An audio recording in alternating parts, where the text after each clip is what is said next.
Nah, kemudian dari CPL Prodi ya, capaian pembelajaran yang diinginkan Prodi. Nah, kami di DPMK, dosen pembina mata kuliah, ini menurunkan dalam CPL mata kuliah atau capaian pembelajaran mata kuliah dengan kode M1 mata kuliah ya, ini kodenya maksudnya CPL mata kuliah M2, M3, M4, M5. Sebenarnya tidak harus sampai M5, bisa saja sampai M10 juga. Cuma pada saat menurunkan sampai M10 nanti tadi ya, kedalaman keluasannya akan menjadi panjang, lebar, dan dalam. Nah, M1 ini kami menurunkan dari keinginan prodi di keterampilan umum pertama dan pengetahuan pertama, di mana pengetahuan pertama itu menguasai konsep teori dan keterampilan umum 1 itu menerapkan pemikiran logis. Nah, kemudian kami ramu dalam CPL mata kuliah itu di mana mahasiswa mampu menjabarkan ruang lingkup manajemen perbankan.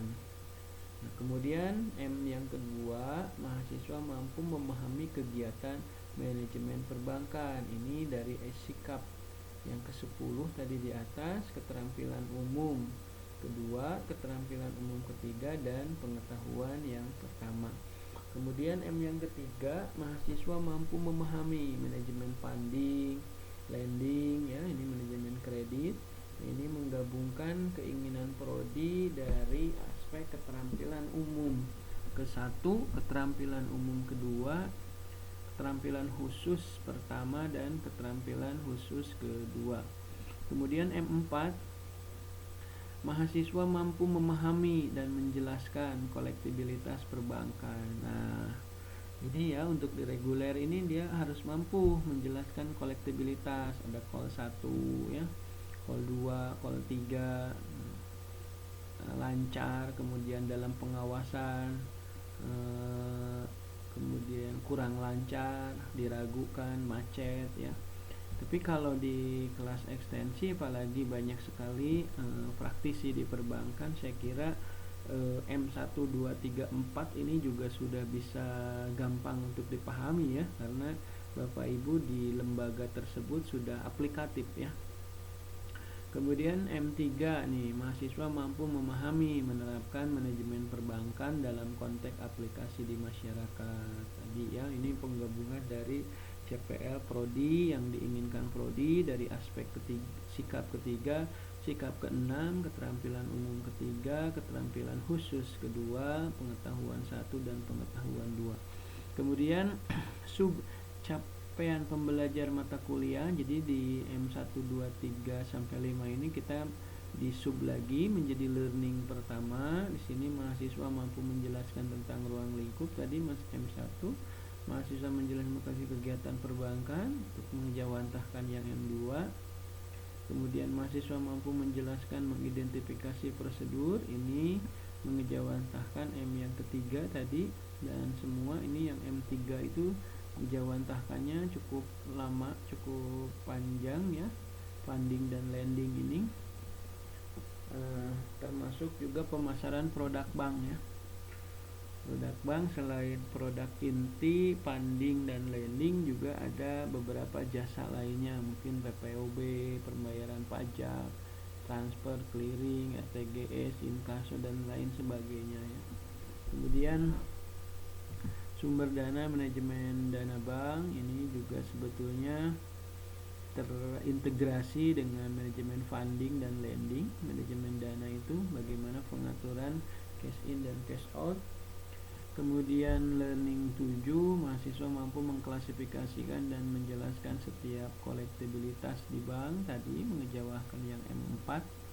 Kemudian learning 8, mahasiswa mampu mengidentifikasi pembiayaan bermasalah. Wah, ini udah yang paling ditakutkan di praktisi itu ini ya, tetapi bagaimana semua harus dihadapi ya.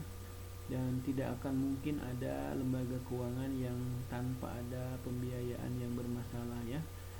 Cuma memang manajemen harus meminimalisir sekecil mungkin ya. Kalau ada, pasti ada. Kemudian learning 9, mahasiswa mampu memahami strategi penyelesaian pembiayaan bermasalah ya. Misalnya nanti ada scheduling, kemudian restructuring, kemudian termasuk salah satunya eksekusi mungkin ya. Nah, learning 10 ini mahasiswa mampu menganalisis kesehatan bank dengan berbagai rasio ya. Rasio likuiditas, solvabilitas, profitabilitas, rentabilitas ya, rasio aktivitas dan lain sebagainya ya. Dalam satu rasio saja itu ada beberapa perhitungan ya. Di likuiditas saja ada cash ratio, ada quick ratio ya, net interest margin, kemudian cost of money dan lain sebagainya ya. Itu harus dipahami. Nah, untuk mahasiswa reguler, mereka pandai menghitungnya ya, menginterpretasikan, tapi kebingungan sebenarnya, dia belum paham di praktisinya seperti apa.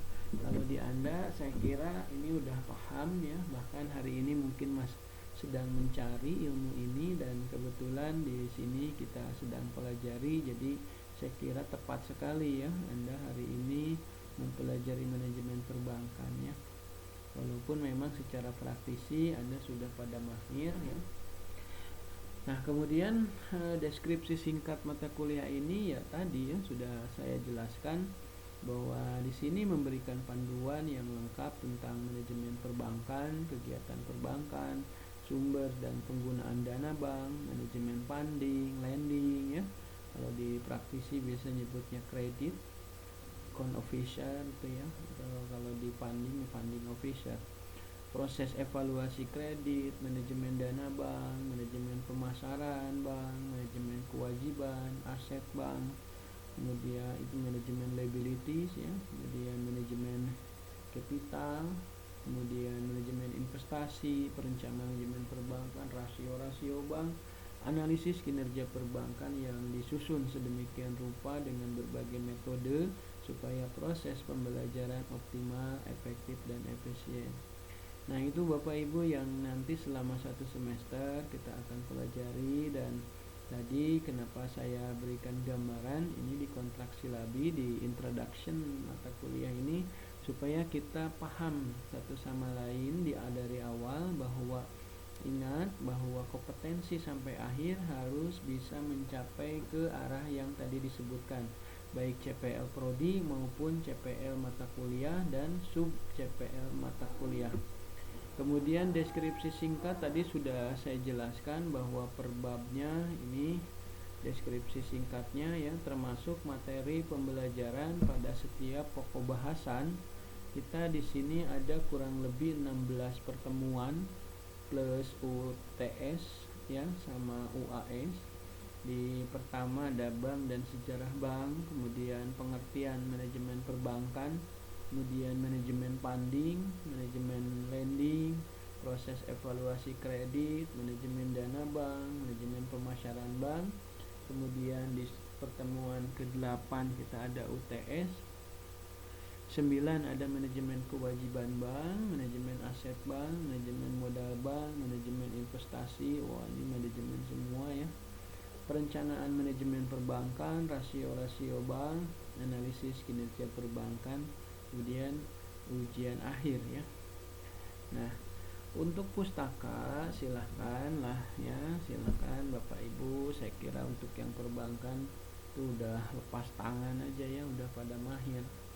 Kalau untuk buku yang biasa kita pakai ada Mudrajat Kuncoro ya, silahkan, tidak seperti yang saya ada juga tidak masalah ya. Ada Dahlan Siamat, manajemen bank umum, penerbit intermedia. Kemudian ada juga Malayu Hasibuan ya. Kemudian Teguh Pujo Mulyono, silahkan saja, tidak harus semua, silahkan miliki satu saja juga tidak apa-apa.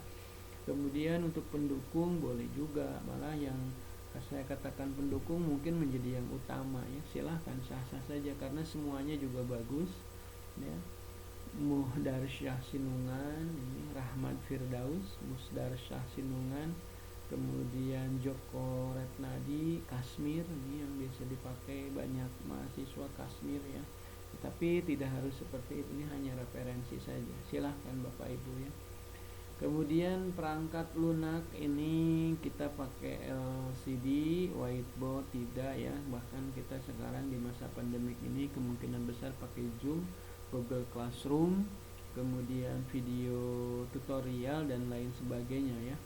Nah, untuk tim pengajar sebetulnya kalau di reguler kita ada banyak ya. Tim teachingnya itu ada berapa anggota, salah satunya saya, ada Bu Kisti Hanila Dewi, kemudian Haji Rusmin Nuryadin, dan satu lagi udah nggak di sini ya. Ini kita berarti bertiga ya. Nah, kemudian